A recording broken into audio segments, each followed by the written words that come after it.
And so much hopes I had on this cricket team, Indian cricket team. I thought that Virat Kohli will be the second captain after Kapil Dev to lift the World Cup at Lord's. And I have been humiliated and disappointed. Fuck me, fuck me, fuck me. Come on, fuck me.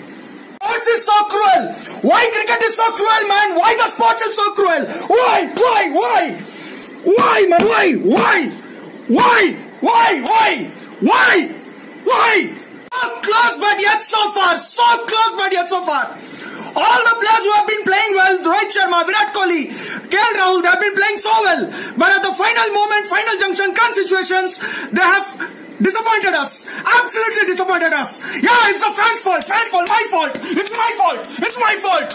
Yes, it's my fault that they lost. Yes, man, slap me. Bang me, come on. Yes, it's my fault.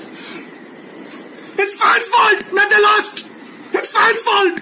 In our commentary panel, one moron, sick moron, is sitting here and commenting that one bits and cuts player is there. I'm not a big fan of him, it seems. I'm not a big fan of him. That bits and cuts player showed passion and brought us close, or else it would have been a humiliation. It would have been an embarrassment. That player has shown passion.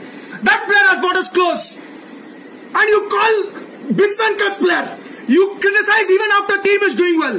What type of commentator are you? What type of Indian are you? My fault. It's my fault, especially my fault. Because I was confident in the team. I showed faith in the team. I showed faith in the team that they will lift the World Cup. Yes. Because of my overconfidence, they have lost today. Because of my overconfidence. Yes, it's my fault. My fault also. It's my fault because I told Dinesh Karthik should play in this team. Dinesh Karthik, and he has disappointed me. He has failed today. He has absolutely failed. Only that Jadeja showed passion. Only that Jadeja showed some fight and heart. And the bowlers also did well. Remaining all of them. I don't know what happened today, man. Yes, it's my fault because I was overconfident. Now God is watching. God is watching from top. They will punish people. They punished me today.